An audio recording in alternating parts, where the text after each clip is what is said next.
Hello, forgive me the sweater, but it's cold in this room this morning with snow outside.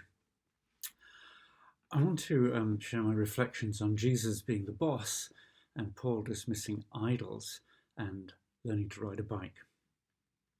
When I was about 10 years old, I was given a bicycle for my birthday. My mother had always told us stories of her cycling years in the northeast of England with her friend Valerie. They stayed in youth hostels and enjoyed the wartime lack of traffic. She loved that time in her life. My sister Pat, 3 years older than me, had already learned how to cycle, so it was under their guidance, mother and sister, that I began to ride. Now, it was clear to me that pedaling was important, and I found it was not automatic that your feet stayed on the pedals. One foot or another would have a habit of flying off. Holding the handlebars was also important. These were like the car steering wheel that my father always held onto when we travelled by car. I had, by the time I stood beside my new bike out on the road with my mum and Pat, a collection of theories of how this was to be done.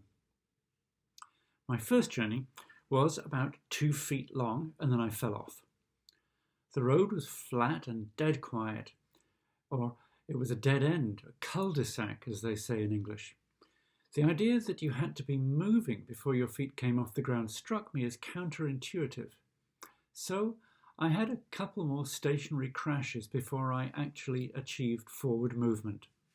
Suddenly, I was cycling, but directly in my trajectory was a parked car. So I turned the handlebars to the left and fell off again. Why my bike went left and I went straight was an irrational mystery, and my knee was bleeding. Thinking things through, making rules, having structured patterns to control the world is deeply appealing to me. St. Paul, in his visit to Corinth, found a small group of Christians, mostly of Jewish background. Rule-oriented, they struggled to keep one set of rules in a pagan city. Temples were effectively the meat shops for the community.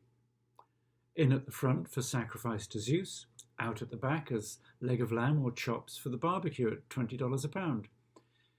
If you wanted to eat meat, it would have to have been sacrificed to another god. But new followers of the way of Christ couldn't get past the idea of idolatry. The meat somehow belonged to Zeus. It had been sacrificed to Zeus. If you took it and ate it, you were being unfaithful. There was a logic to this, like turning the handlebars or turning the steering wheel in the car. Paul had already seen through the rules he had used to teach. He wanted to teach a way to the simple, the intuitive heart of faith. Back on the road, my knee was bleeding and it was time to stop. But Pat said, "Let's try the hill."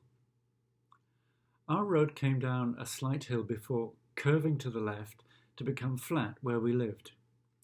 Pat and I pushed our bikes up the hill a short way. Pat guided me to point downhill, get one foot on a pedal ready to press down, and then said, "Don't steer, just lean the way you want to go." I remember thinking, she must be wrong. Off we went, and suddenly we were hurtling along at about 4 miles an hour, and the curve was just beginning. I thought, "Turn, turn!" But somehow Pat's words won out. I leaned into the turn, and the front wheel miraculously turned the bike the way we had to go. It made no sense. I didn't understand. Why did it turn? We did it again. It was brilliant. It was a mystery, and it was a truth. Paul said to the people, "There isn't really a Zeus, you know. There really is only one God. Lean in towards God and trust in faith. Rules are always going to tip you. If you can grasp the hope, the faith, the kindness of God, and trust in it, then the things that rule by laws that try to militarize, you can let go of. Let go and trust in the faith that God has got you. Then you can lean into the curve and curve around the potholes and the bumps of life, trusting that the bicycle of faith will get you home safely. Jesus experienced the same thing when he taught in synagogues. Now, in Judaism, there was a long, respectful tradition that you never said anything of yourself. You always quoted a wise, well-known rabbi. "Dear friends," a sermon might begin, "as Rabbi Fred is well known to have said," and then you'd go on. Jesus got up and started to tell people what he knew in his heart as true of God. He deleted from his teaching polite nods at teachers who hedged the people in with 1,000 rules and taught people to trust their faith only to the tradition of careful and cosseted temple-authorized teachers. Hold the handlebars tight. Always wear something yellow. Carry a toolkit at all times. Your wheel rims should shine. If those teachers had seen a kid on a bike zooming down a dirt hill, slaloming from side to side and shouting with joy, they would have stopped that kid. But the point of cycling is the beauty of the turn and the air swishing past you. For Jesus, like my sister's wise teaching when I was ready to give up, it was trust your intuition. Jesus taught people to know God, to believe that God didn't need 100 intermediaries. He taught them as one having authority and not as the scribes. He taught from his heart. Trust your heart.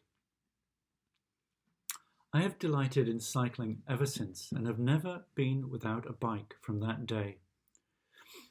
And it's thanks wholly to Pat and to my mother.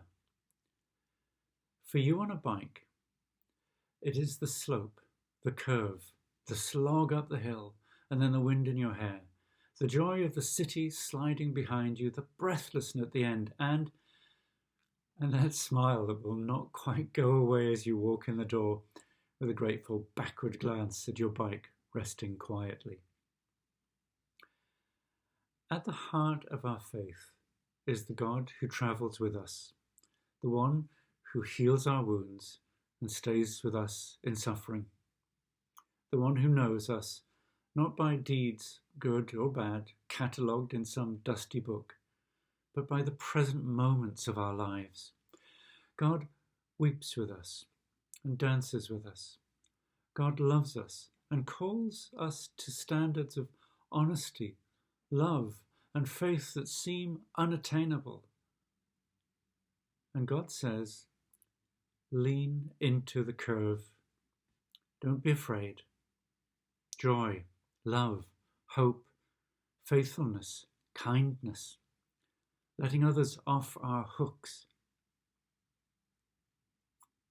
Then we won't get snagged. There is a journey ahead of you. Let's do it joyfully. These are the techniques of spiritual cycling, or cycling spiritually. Trust your initiative, lean into the curve, and every now and then, take your hands off the handlebars. Trust, and just smile.